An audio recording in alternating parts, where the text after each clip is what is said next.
It is my absolute pleasure to be here at Mount Pleasant GO Station to announce an exciting new way our government is further simplifying the transit experience for riders across the GTHA, including right here in Brampton. I know this initiative is something many in my community have been wondering about for some time now, so I'm thrilled to be here to help share the good news. So without further ado, I would like to welcome my friend and colleague, Associate Minister of Transportation, Stan Cho. Welcome to Brampton, Mr. Cho. Well, thank you very much, Amarjot, for that very kind introduction, and go Leafs go. Happy day in the city of Toronto. Should have seen my wife's face when I left for work, dressed like this, but it's an important day. Really excited to be here in beautiful Brampton with my colleagues, MPP Sandhu, Grewal, and McGregor, and representatives from Metrolinx and Interact, Phil Verster, and Will Kellior, to talk about how we are making public transit more convenient and easier to use for riders around the GTHA. From the first day we took office, our government made it clear. We believe that people deserve better access to safe, affordable, and reliable transit. That's why over the next 10 years, we're investing more than $70 billion to transform public transit in Ontario. This includes Premier Ford's priority transit projects for the Greater Toronto and Hamilton area, which together form the largest transit expansion plan in Canadian history. We're also making swift progress on other major infrastructure projects such as the Finch West LRT and the Hazel-McCallion line. And we continue to explore ways to increase service on the Kitchener-Go corridor, expand to the Niagara region, and extend commuter rail service to Bowmanville. Simply put, after years of neglect, our government is finally building the transit infrastructure Ontario's growing population needs and deserves. But our vision for the future of transit isn't limited to just building more infrastructure that serves the needs of future generations. It's also about optimizing the services provided by our existing transit networks today. One way we are doing this is by making paying for transit more convenient and more flexible. Following the successful pilot launched on Up Express last year, we expanded new payment options across even more transit agencies in August 2022 and this past January. Since then, you've been able to pay your fare with a credit card on GO Transit, Up Express, and across participating municipal transit systems in Brampton, Burlington, Durham, Hamilton, Mississauga, Oakville, and York. It has been a huge success, with over 1 million credit taps on Presto devices since the launch of the credit card payment option last summer. And today, I'm happy to announce that you now have another way to pay your fare when traveling on GO Transit and participating municipal transit agencies. Now, with the tap of your debit card, including cards on smartphone or smartwatch, riders can travel across the GO network and on all local systems where credit is currently available. Riders can also use debit payment on paratransit services in Burlington, Durham, Hamilton, York, Oakville, and Ottawa. This latest milestone for the Presto system provides people with greater ease and convenience when traveling for work, school, leisure, and everything in between. The expansion of the debit card payment on Presto devices is just another way our government is simplifying the transit experience and getting it done for Ontarians. Thank you, and with that, I'll turn it over to Parliamentary Assistant to the Minister of Transportation, my good friend Hardeep Grewal.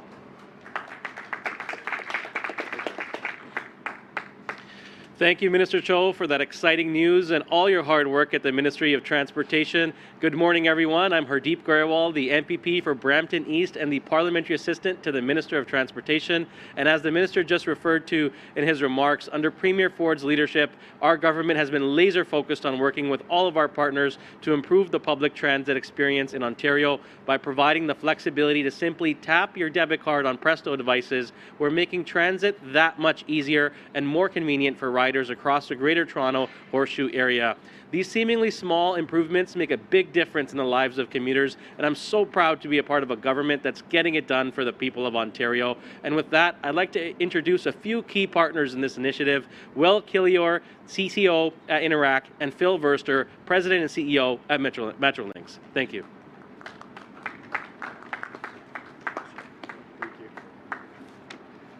Thank you very much, and good morning. My name is Will Kellior. I'm the Chief Commercial Officer at Interact. It's very good to be here with you today. I'm excited to be in Brampton alongside Ontario's Associate Minister of Transportation, Mr. Stan Cho, and Metrolinx President and CEO Phil Verster. for this very important announcement. We're pleased that starting today, Interac Debit is now available as a contactless form of payment on Presto for more transit riders across Ontario. Today's announcement, thank you. Today's announcement will deliver great ease and convenience to riders when traveling to school, work, leisure, or wherever your day-to-day travels take you. Just in time. The introduction of contactless payments across the Presto network responds to public demand, which we've heard clearly, for more convenient forms of payment. As a survey commissioned last year by Interac found, more than 2/3 of Ontario transit riders say they want to use TAP for payments for paying transit if it was made available, and we're making that available today. Today is the latest in Interac's commitments to bring debit payment options to transit users across Canada. In January, we announced in Vancouver that TransLink was launching debit payment implementation across their network as well. This shows our continued goal to offer all transit users across the country the ability to ride directly using their Interac debit card or a card loaded onto a mobile wallet. We're thankful for the support and partnership of the Government of Ontario, Metrolinx, all the regional transit agencies, and our technology, financial institutions, acquiring partners who have helped make today's announcement a reality. I personally look forward to bringing Interac payments to the other transit agencies across Ontario and to Canada in the very near future. This is all part of our goals to broaden access for all Canadians to Interac products. So I thank you and would say just ride on with Interac.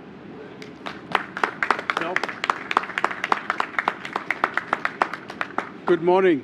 We are seeing ridership recovery across all of our different networks, and especially here in Brampton, ridership recovery is fantastic, and we see it all times of the day. We see it for work purposes, we see it family, leisure, weekends and the like.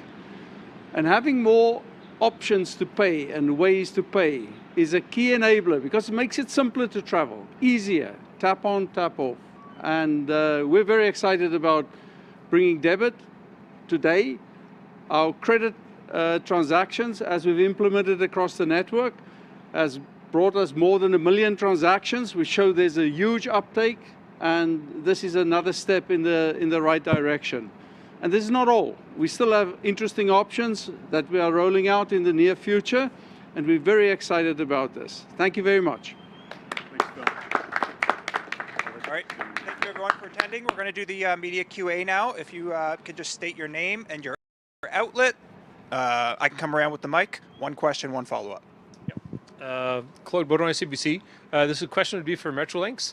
There's a new report out that says that the Huron-Ontario line is pretty much on track, and we would like to know why this is the case.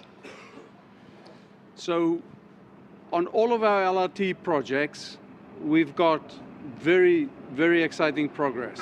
On the Huron-Ontario project, there's been a couple of challenges over the recent years, but the construction of large parts of the median and the track has gone really well. Delivery of new rail vehicles have been to schedule broadly, and we're very excited about our LRT programs. Is there any reason why the Huron-Ontario line is going so well and the Eglinton line is so late in its production? When you look at these different transit projects, they've got different contractors, different challenges. Now, every transit project brings its own unique risks and risk transfers. It's very difficult to compare them. We've changed our contract form in terms of how we buy future projects. We've changed how we support our contractors. And look, every project will have its own challenges, but every project will have its own successes as well. Is there anything that you learned on the Mississauga line that helped you in with the Eglinton line? Oh, absolutely. I mean, all of our projects benefit from the lessons we learn. One of the biggest and most important lessons we see across all of the LRT projects is that the design cycle, right at the beginning of the project, is by far the most important for contractors to get right. And in some cases, contractors really struggle with the design cycle. And when those designs are late, the rest of the project struggles to keep up. So we've brought those types of lessons through all of our transit projects, and we'll continue to make sure our projects deliver well. Any other questions? John Carlos, City News.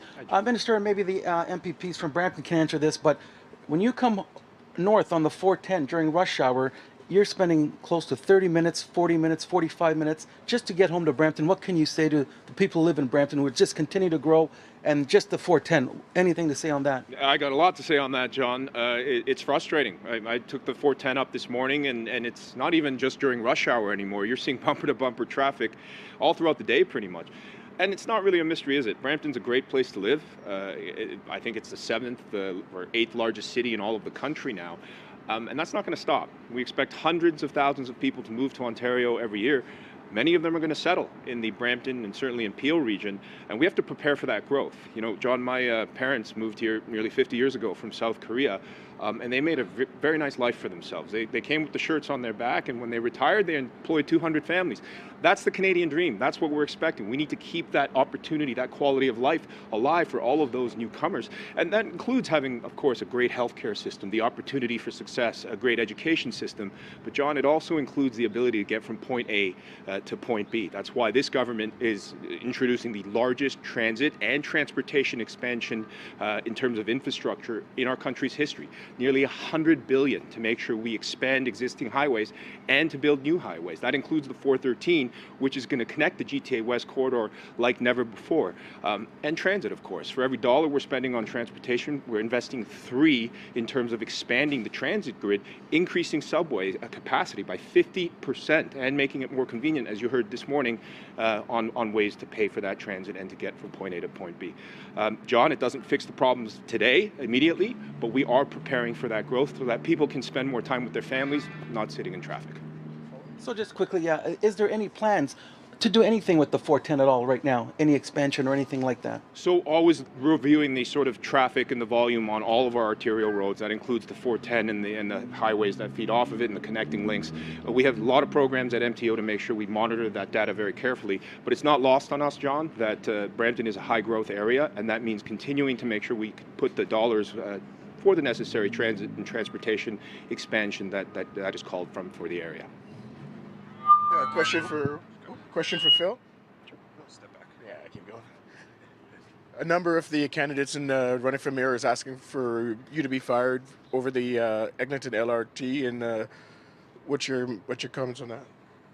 We just focus on the day job. We focus on our projects, and we focus on completing the projects as soon as possible, because in the end, these projects must be built to the right quality and the right safe operation for the next 100 years that these contracts are in place.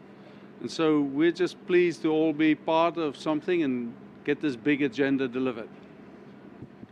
What's your plans for the Ontario line? Do you think there's going to be any problems with the Ontario line? The Ontario line is an extremely challenging project. You know, building a high volume subway right through the middle of an existing modern city is like doing open heart surgery while you're running a marathon. It's a challenging project, and we've put a lot of effort into the structuring of the project and the planning, and the work is starting and the work's going well. I mean, I was just at the exhibition last week where we'll have the launch shaft. Progress there is excellent.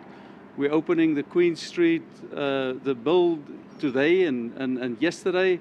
It's going to be a challenging couple of years, but this is going to be a fantastic outcome. Move 440,000 people a day throughout the city. This is what transit's about. All right. Yeah. We good? I think we're good. Thank you everybody for attending. Drive home safe. Go Leafs. Go Leafs, go.